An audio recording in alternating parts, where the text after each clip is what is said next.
कथा इस प्रकार शुरू होती है। प्राचीन समय की बात है। एक नगर में प्रतापी और दानी राजा रहा करते थे।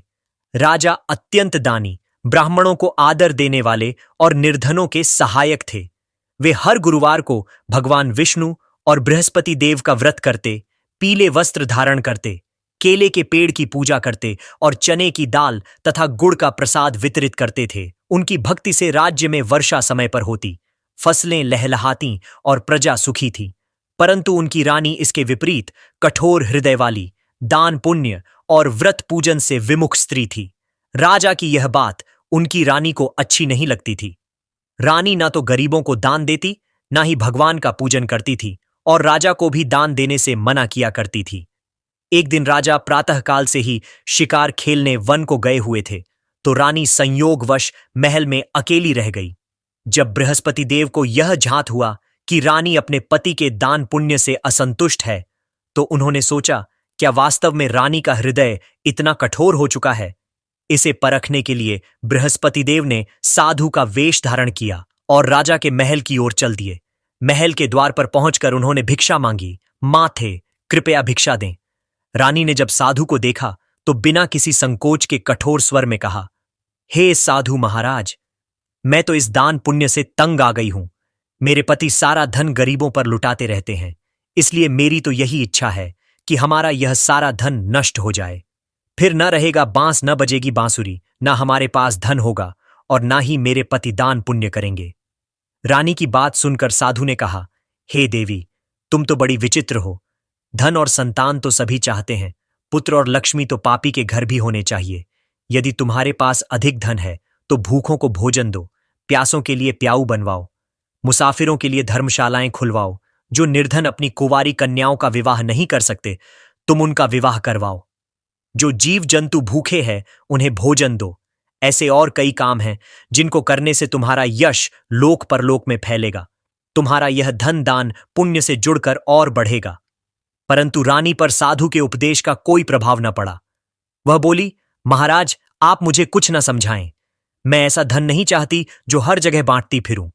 साधु ने उत्तर दिया, यदि तुम्हारी ऐसी ही इच्छा है तो तथास्तु, तुम ऐसा करना कि बृहस्पतिवार को घर लीपना। इसके बाद पीली मिट्टी से अपना सिर धोकर स्नान करना, भट्टी चढ़ाकर कपड़े धोना। ऐसा करने से आपका सारा धन नष्ट हो जाएगा। इतना कहकर वह साधु महाराज वहां से अंतर्ध्यान हो गए। साधु के अनुसार कही बातों को पूरा करते हुए रानी को केवल 3 बृहस्पतिवार ही बीते थे कि उसकी समस्त धन संपत्ति नष्ट हो गई और इतनी बुरी दशा हो गई कि एक समय के भोजन के लिए भी राजा का परिवार तरसने लगा। तब एक दिन राजा ने रानी से बोला कि हे रानी, तुम यहीं रहो, मैं दूसरे देश को जाता हूं, क्योंकि यहां पर सभी लोग मुझे जानते हैं, इसलिए मैं कोई छोटा कार्य नहीं कर सकता। ऐसा कहकर राजा परदेश चला गया। वहां वह जंगल से लकड़ी काट कर लाता और शहर में बेचता। इस तरह वह अपना जीवन व्यतीत करने लगा। इधर राजा के परदेश जाते ही रानी और दासी दुखी रहने लगी। एक बार जब रानी और दासी को 7 दिन तक बिना भोजन के रहना पड़ा, तो रानी ने अपनी दासी से कहा, हे दासी, पास ही के नगर में मेरी बहन रहती है, वह बड़ी धनवान है। तू उसके पास जा और कुछ ले आ, ताकि थोड़ी बहुत गुजर बसर हो जाए। दासी रानी की बहन के पास गई। उस दिन गुरुवार था और रानी की बहन उस समय बृहस्पतिवार व्रत की कथा सुन रही थी। दासी ने रानी की बहन को अपनी रानी का संदेश दिया, लेकिन रानी की बड़ी बहन ने कथा और पूजा अधूरी होने के कारण कोई उत्तर नहीं दिया। जब दासी को रानी की बहन से कोई उत्तर नहीं मिला तो वह बहुत दुखी हुई और उसे क्रोध भी आया। दासी ने वापस आकर रानी को वहां की सारी बात बता दी। दासी की ये सब बातें सुनकर रानी ने खुद को और अपने भाग्य को कोसना शुरू कर दिया। उधर रानी की बहन ने सोचा कि मेरी बहन की दासी आई थी, परंतु मैं उससे नहीं बोली, इससे वह बहुत दुखी हुई होगी। कथा सुनकर और पूजन समाप्त करके वह अपनी बहन के घर आई और कहने लगी, हे बहन, मैं बृहस्पतिवार का व्रत कर रही थी। तुम्हारी दासी मेरे घर आई थी, परंतु जब तक कथा होती है तब तक न तो उठते हैं और न ही बोलते हैं, इसलिए मैं नहीं बोली। कहो तुम्हारी दासी क्यों आई थी? रानी बोली, बहन, तुमसे क्या छिपाऊं, हमारे घर में खाने तक को अनाज नहीं बचा। और ऐसा कहते कहते रानी की आंखें भर आईं। उसने दासी समेत पिछले 7 दिनों से भूखे रहने तक की बात अपनी बहन को विस्तार पूर्वक सुना दी। रानी की बहन बोली, देखो बहन, भगवान बृहस्पति देव सबकी मनोकामना को पूर्ण करते हैं। शायद तुम्हारे घर में अनाज रखा हो। पहले तो रानी को विश्वास नहीं हुआ, पर बहन के आग्रह करने पर उसने अपनी दासी को अंदर भेजा तो उसे सचमुच अनाज से भरा एक बर्तन मिल गया। यह देखकर दासी को बड़ी हैरानी हुई। दासी रानी से कहने लगी, हे रानी, जब हमको भोजन नहीं मिलता तो हम व्रत ही तो करते हैं, इसलिए क्यों न इनसे व्रत और कथा की विधि पूछ ली जाए ताकि हम भी व्रत कर सकें। तब रानी ने अपनी बहन से बृहस्पतिवार व्रत के बारे में पूछा। उसकी बहन ने बताया, बृहस्पतिवार के व्रत में चने की दाल और गुड़ से विष्णु भगवान और केले की जड़ में पूजन करें तथा दीपक जलाएं, व्रत कथा सुने और पीला भोजन ही करें। इससे बृहस्पति देव प्रसन्न होते हैं। व्रत और पूजन विधि बताकर रानी की बहन अपने घर को लौट गई। 7 दिन के बाद जब गुरुवार आया तो रानी और दासी ने व्रत रखा। घुड़साल में जाकर चना और गुड़ लेकर आईं। फिर उससे केले की जड़ तथा विष्णु भगवान का पूजन किया। अब पीला भोजन कहां से आए, इस बात को लेकर दोनों बहुत दुखी थे। चूंकि उन्होंने व्रत रखा था, इसलिए बृहस्पति देव उनसे प्रसन्न थे। इसलिए वे एक साधारण व्यक्ति का रूप धारण कर 2 थालों में सुंदर पीला भोजन दासी को दे गए। भोजन पाकर दासी प्रसन्न हुई और फिर रानी के साथ मिलकर भोजन ग्रहण किया। उसके बाद वे सभी गुरुवार को व्रत और पूजन करने लगी। बृहस्पति भगवान की कृपा से उनके पास फिर से धन संपत्ति आ गई, परंतु रानी फिर से पहले की तरह आलस्य करने लगी। तब दासी बोली, देखो रानी, तुम पहले भी इस प्रकार आलस्य करती थी। तुम्हें धन रखने में कष्ट होता था, इस कारण तुम्हारा सभी धन नष्ट हो गया था, और अब जब भगवान बृहस्पति की कृपा से धन मिला है तो तुम्हें फिर से आलस्य होता है। रानी को समझाते हुए दासी कहती है कि बड़ी मुसीबतों के बाद हमने यह धन पाया है, इसलिए हमें दान पुण्य करना चाहिए, भूखे मनुष्यों को भोजन कराना चाहिए और धन को शुभ कार्यों में खर्च करना चाहिए, जिससे तुम्हारे कुल का यश बढ़ेगा, स्वर्ग की प्राप्ति होगी और पितृ प्रसन्न होंगे। दासी की बात मानकर रानी अपना धन शुभ कार्यों में खर्च करने लगी, जिससे पूरे नगर में उसका यश फैलने लगा। इधर एक दिन राजा दुखी होकर जंगल में एक पेड़ के नीचे आसन जमाकर बैठ गया। वह अपनी दशा को याद करके व्याकुल होने लगा। बृहस्पतिवार का दिन था। एकाएक उसने देखा कि निर्जन वन में एक साधु प्रकट हुए। वह साधु वेश में स्वयं बृहस्पति देवता थे। लकड़हारे के सामने आकर बोले, हे लकड़हारे, इस सुनसान जंगल में तू चिंतामग्न क्यों बैठा है? लकड़हारे ने दोनों हाथ जोड़कर प्रणाम किया और उत्तर दिया, महात्मा जी, आप सब कुछ जानते हैं, मैं क्या कहूं। यह कहकर रोने लगा और साधु को अपनी आत्मकथा सुनाई। महात्मा जी ने कहा, तुम्हारी स्त्री ने बृहस्पति के दिन बृहस्पति भगवान का निरादर किया है, जिसके कारण रुष्ट होकर उन्होंने तुम्हारी यह दशा कर दी। अब तुम चिंता को दूर करके मेरे कहने पर चलो तो तुम्हारे सब कष्ट दूर हो जाएंगे और भगवान पहले से भी अधिक संपत्ति देंगे।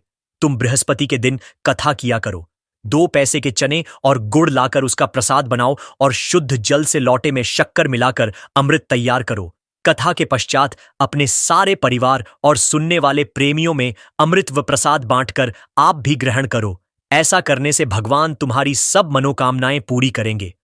साधु के ऐसे वचन सुनकर लकड़हारा बोला, हे प्रभु, मुझे लकड़ी बेचकर इतना पैसा नहीं मिलता जिससे भोजन के उपरांत कुछ बचा सकूं। मैंने कई रात्रि स्वप्न में अपनी स्त्री को व्याकुल देखा है। मेरे पास कुछ भी नहीं जिससे मैं उसकी खबर मंगा सकूं। साधु ने कहा, हे लकड़हारे, तुम किसी बात की चिंता मत करो। बृहस्पति के दिन तुम रोजाना की तरह लकड़ियां लेकर शहर को जाओ। तुमको रोज से दुगुना धन प्राप्त होगा, जिससे तुम भली भांति भोजन कर लोगे तथा बृहस्पति देव की पूजा का सामान भी आ जाएगा। इतना कहकर साधु अंतर्ध्यान हो गए। धीरे धीरे समय व्यतीत होने पर फिर वही बृहस्पतिवार का दिन आया। लकड़हारा जंगल से लकड़ी काटकर किसी शहर में बेचने गया। उसे उस दिन और दिनों से अधिक पैसा मिला। राजा ने चना गुड़ आदि लाकर गुरुवार का व्रत किया। उस दिन से उसके सभी क्लेश दूर हुए। परंतु जब दोबारा गुरुवार का दिन आया तो राजा बृहस्पतिवार का व्रत करना भूल गया। इस कारण बृहस्पति भगवान नाराज हो गए। उस दिन उस नगर के राजा ने विशाल यज्ञ का आयोजन किया तथा शहर में यह घोषणा करा दी कि कोई भी मनुष्य अपने घर में भोजन न बनाए, न आग जलाए। समस्त जनता मेरे यहां भोजन करने आए। इस आज्ञा को जो न मानेगा उसे फांसी की सजा दी जाएगी। इस तरह की घोषणा संपूर्ण नगर में करवा दी गई। राजा की आज्ञा अनुसार शहर के सभी लोग भोजन करने गए। लेकिन लकड़हारा कुछ देर से पहुंचा, इसलिए राजा उसको अपने साथ घर लिवा ले गए और ले जाकर भोजन करा रहे थे। तभी रानी की दृष्टि उस खूंटी पर पड़ी जिस पर उसका हार लटका हुआ था। वह हार वहां पर दिखाई नहीं दिया। रानी ने निश्चय किया कि मेरा हार इस लकड़हारे ने चुरा लिया है। राजा ने उसी समय सिपाहियों को बुलाकर उसको कारागार में डलवा दिया। जब लकड़हारा कारागार में पड़ गया और बहुत दुखी होकर विचार करने लगा कि न जाने कौन से पूर्व जन्म के कर्म से मुझे यह दुख प्राप्त हुआ है, ऐसा सोचते हुए वो उसी साधु को याद करने लगा जो कि जंगल में मिला था। उसी समय तत्काल बृहस्पति देव साधु के रूप में प्रकट हुए और उसकी दशा को देखकर कहने लगे, अरे मूर्ख, तूने बृहस्पति देव की कथा नहीं करी, इस कारण तुझे दुख प्राप्त हुआ है। अब चिंता मत कर, बृहस्पतिवार के दिन कारागार के दरवाजे पर 4 पैसे पड़े मिलेंगे। उनसे तू बृहस्पति देव की पूजा करना, तेरे सभी कष्ट दूर हो जाएंगे। बृहस्पति के दिन उसे 4 पैसे मिले। लकड़हारे ने कथा कही। उसी रात्रि को बृहस्पति देव ने उस नगर के राजा को स्वप्न में कहा, हे राजा, तुमने जिस आदमी को कारागार में बंद कर दिया है वह निर्दोष है। वह राजा है, उसे छोड़ देना। रानी का हार उसी खूंटी पर लटका है। अगर तू ऐसा नहीं करेगा तो मैं तेरे राज्य को नष्ट कर दूंगा। इस तरह रात्रि के स्वप्न को देखकर राजा प्रातःकाल उठा और खूंटी पर हार देखकर लकड़हारे को बुलाकर क्षमा मांगी तथा लकड़हारे को योग्य सुंदर वस्त्र आभूषण देकर विदा कर दिया। बृहस्पति देव की आज्ञानुसार लकड़हारा अपने नगर को चल दिया। राजा जब अपने नगर के निकट पहुंचा तो उसे बड़ा आश्चर्य हुआ। नगर में पहले से अधिक बाग, तालाब, कुएं तथा बहुत सी धर्मशाला, मंदिर आदि बन गई हैं। राजा ने पूछा, यह किसका बाग और धर्मशाला है? तब नगर के सब लोग कहने लगे, यह सब रानी और बांदी के हैं। तो राजा को आश्चर्य हुआ और गुस्सा भी आया। जब रानी ने यह खबर सुनी कि राजा आ रहे हैं तो उन्होंने बांदी से कहा कि हे दासी, देख राजा हमको कितनी बुरी हालत में छोड़ गए थे। हमारी ऐसी हालत देखकर वह लौट न जाए, इसीलिए तू दरवाजे पर खड़ी हो जा। आज्ञानुसार दासी दरवाजे पर खड़ी हो गई। राजा आए तो उन्हें अपने साथ लिवा लाई। तब राजा ने क्रोध करके अपनी रानी से पूछा कि यह धन तुम्हें कैसे प्राप्त हुआ है? तब उन्होंने कहा, हमें यह सब धन बृहस्पति देव के इस व्रत के प्रभाव से प्राप्त हुआ है। राजा ने निश्चय किया कि 7 रोज बाद तो सभी बृहस्पति देव का पूजन करते हैं, परंतु मैं प्रतिदिन दिन में 3 बार कहानी तथा रोज व्रत किया करूंगा। अब हर समय राजा के दुपट्टे में चने की दाल बंधी रहती तथा वह दिन में 3 बार कहानी कहता। एक रोज राजा ने विचार किया कि चलो अपनी बहन के यहां हो आए। इस तरह निश्चय कर राजा घोड़े पर सवार हो अपनी बहन के यहां को चलने लगा। मार्ग में उसने देखा कि कुछ आदमी एक मुर्दे को लिए जा रहे हैं। उन्हें रोककर राजा कहने लगा, अरे भाइयों, मेरी बृहस्पति देव की कथा सुन लो। वे बोले, लो, हमारा तो आदमी मर गया है, इसको अपनी कथा की पड़ी है। परंतु कुछ आदमी बोले, अच्छा कहो, हम तुम्हारी कथा भी सुनेंगे। राजा ने दाल निकाली और जब कथा आधी हुई थी कि मुर्दा हिलने लग गया, और जब कथा समाप्त हो गई तो मुर्दा राम राम करके उठकर खड़ा हो गया। आगे मार्ग में उसे एक किसान खेत में हल चलाता मिला। राजा ने उसे देख और उससे बोले, अरे भैया, तुम मेरी बृहस्पतिवार की कथा सुन लो। किसान बोला, जब तक मैं तेरी कथा सुनूंगा तब तक 4 हरैया जोत लूंगा।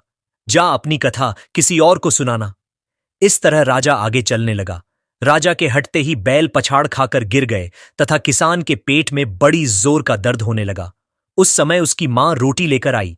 उसने जब यह देखा तो अपने पुत्र से सब हाल पूछा और बेटे ने सभी हाल कह दिया तो बुढ़िया दौड़ी दौड़ी उस घुड़सवार के पास गई और उससे बोली कि मैं तेरी कथा सुनूंगी, तू अपनी कथा मेरे खेत पर चलकर ही कहना। राजा ने बुढ़िया के खेत पर जाकर कथा कही, जिसके सुनते ही वह बैल उठ खड़ हुए तथा किसान के पेट का दर्द भी बंद हो गया।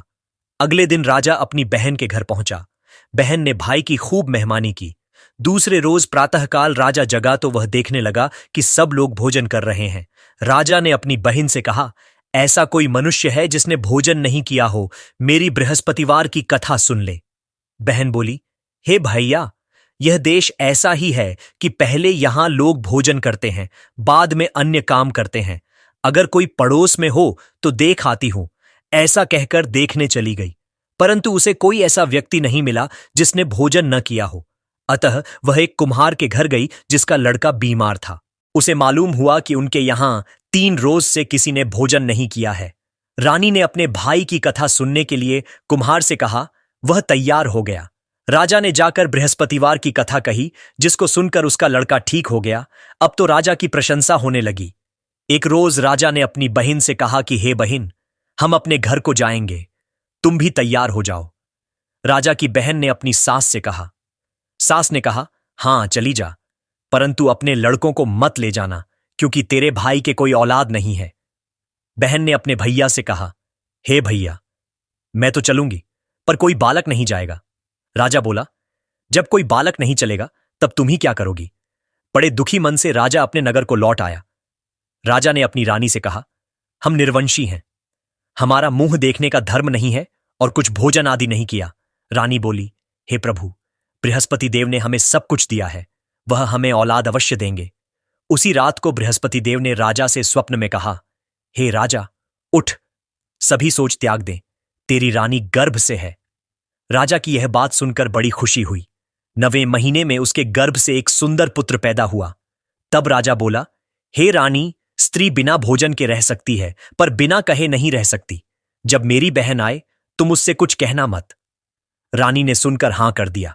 जब राजा की बहन ने यह शुभ समाचार सुना तो वह बहुत खुश हुई तथा बधाई लेकर अपने भाई के यहां आई। तभी रानी ने कहा, घोड़ा चढ़कर तो नहीं आई, गधा चढ़ी आई। राजा की बहन बोली, भाभी, मैं इस प्रकार न कहती तो तुम्हें औलाद कैसे मिलती। मित्रों, संसार में जो मनुष्य सद्भावना से भगवान जी का पूजन व्रत सच्चे हृदय से करते हैं तो उनकी सभी मनोकामनाएं पूर्ण करते हैं। जैसी सच्ची भावना से रानी और राजा ने उनकी कथा का गुणगान किया तो उनकी सभी इच्छाएं बृहस्पति देव जी ने पूर्ण की थीं। इसीलिए पूर्ण कथा सुनने के बाद प्रसाद लेकर जाना चाहिए। हृदय से उसका मनन करते हुए जयकारा बोलना चाहिए। बोलो बृहस्पति देव की जय, भगवान विष्णु की जय। अब सुनते हैं दूसरी कथा। प्राचीन काल में एक ब्राह्मण रहता था। वह बहुत निर्धन था। उसके कोई संतान नहीं थी। उसकी स्त्री बहुत मलिनता के साथ रहती थी। वह ना तो स्नान करती और ना ही किसी देवता का पूजन करती। इस सब से ब्राह्मण देवता बड़े दुखी थे।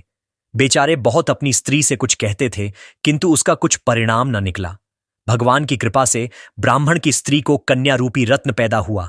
कन्या बड़ी होने पर प्रातः स्नान करके विष्णु भगवान का जाप व बृहस्पतिवार का व्रत करने लगी। अपने पूजन पाठ को समाप्त करके विद्यालय जाती तो अपनी मुट्ठी में जौ भर के ले जाती और पाठशाला के मार्ग में डालती जाती। तब ये जौ स्वर्ण के हो जाते तो लौटते समय उनको बीन कर घर ले आती थी। एक दिन वह बालिका सूप में उस सोने के जौ को फटक कर साफ कर रही थी कि उसके पिता ने देख लिया और कहा, हे बेटी, सोने के जौ के लिए सोने का सूप होना चाहिए। दूसरे दिन बृहस्पतिवार था। इस कन्या ने व्रत रखा और बृहस्पति देव से प्रार्थना करके कहा, मैंने आपकी पूजा सच्चे मन से की हो तो मेरे लिए सोने का सूप दे दो। बृहस्पति देव ने उसकी प्रार्थना स्वीकार कर ली। रोजाना की तरह वह कन्या जौ फैलाती हुई जाने लगी। जब लौटकर जौ बीन रही थी तो बृहस्पति देव की कृपा से सोने का सूप मिला। उसे वह घर ले आई और उसमें जौ साफ करने लगी, परंतु उसकी मां का वही ढंग रहा। एक दिन की बात है कि वह कन्या सोने के सूप में जौ साफ कर रही थी। उस समय उस शहर का राजपुत्र वहां से होकर निकला। इस कन्या के रूप और कार्य को देखकर मोहित हो गया और अपने घर आकर भोजन तथा जल त्याग कर उदास होकर लेट गया। राजा को इस बात का पता लगा तो अपने प्रधानमंत्री के साथ उसके पास गए और बोले, हे बेटा, तुम्हें किस बात का कष्ट है? किसी ने तुम्हारा अपमान किया है अथवा और कारण हो सो कहो। मैं वही कार्य करूंगा जिससे तुम्हें प्रसन्नता होगी। अपने पिता की राजकुमार ने बातें सुनी तो वह बोला, पिताजी, मुझे आपकी कृपा से किसी बात का दुख नहीं है। किसी ने मेरा अपमान नहीं किया है, परंतु मैं एक लड़की से विवाह करना चाहता हूं जो सोने के सूप में जौ साफ कर रही थी। यह सुनकर राजा आश्चर्य में पड़ गया और बोला, हे बेटा, इस तरह की कन्या का पता तुम ही लगाओ। मैं उसके साथ तेरा विवाह अवश्य ही करवा दूंगा। राजकुमार ने उस लड़की के घर का पता लगाया। तब मंत्री उस लड़की के घर गए और ब्राह्मण देवता को सभी हाल बतलाया। ब्राह्मण देवता राजकुमार के साथ अपनी कन्या का विवाह करने के लिए तैयार हो गए तथा विधि विधान के अनुसार ब्राह्मण की कन्या का विवाह राजकुमार के साथ हो गया। कन्या के घर से जाते ही पहले की भांति उस ब्राह्मण देवता के घर में गरीबी का निवास हो गया। अब भोजन के लिए भी अन्न बड़ी मुश्किल से मिलता था। एक दिन दुखी होकर ब्राह्मण देवता अपनी पुत्री के पास गए। बेटी ने पिता की दुखी अवस्था को देखा और अपनी मां का हाल पूछा। तब ब्राह्मण ने सभी हाल कहा। कन्या ने बहुत सा धन देकर अपने पिता को विदा कर दिया। इस तरह ब्राह्मण का कुछ समय सुखपूर्वक व्यतीत हुआ। कुछ दिन बाद फिर वही हाल हो गया। ब्राह्मण फिर अपनी कन्या के यहां गया और सारा हाल कहा तो उसकी लड़की बोली, हे पिताजी, आप माता जी को यहां पर लेकर आओ। मैं उसे विधि बता दूंगी जिससे आपकी गरीबी दूर हो जाएगी। वह ब्राह्मण देवता अपनी स्त्री को साथ लेकर बेटी के घर पहुंचे तो बेटी अपनी मां को समझाने लगी, हे मां, तुम प्रातःकाल प्रथम स्नानादि करके विष्णु भगवान का पूजन करो और दिन में बृहस्पति देव का व्रत रखो। ऐसा करोगी तो तुम्हारी सब दरिद्रता दूर हो जाएगी। परंतु उसकी मां ने एक भी बात नहीं मानी और प्रातःकाल उठकर अपनी पुत्री के बच्चों की जूठन को खा लिया। इससे उसकी पुत्री को भी बहुत गुस्सा आया और रात को कोठरी से सारा सामान निकालकर अपनी मां को उसमें बंद कर दिया। प्रातःकाल उसे कोठरी से निकाला तथा स्नानादि करा के पाठ करवाया तो उसकी मां की बुद्धि ठीक हो गई और फिर उसकी मां प्रत्येक बृहस्पतिवार को व्रत रखने लगी। इस व्रत के प्रभाव से उसके मां बाप बहुत ही धनवान और पुत्रवान हो गए और बृहस्पति जी के प्रभाव से इस लोक के सुख भोग कर स्वर्ग को प्राप्त हुए। तो बोलो, विष्णु भगवान की जय, बृहस्पति देव की जय।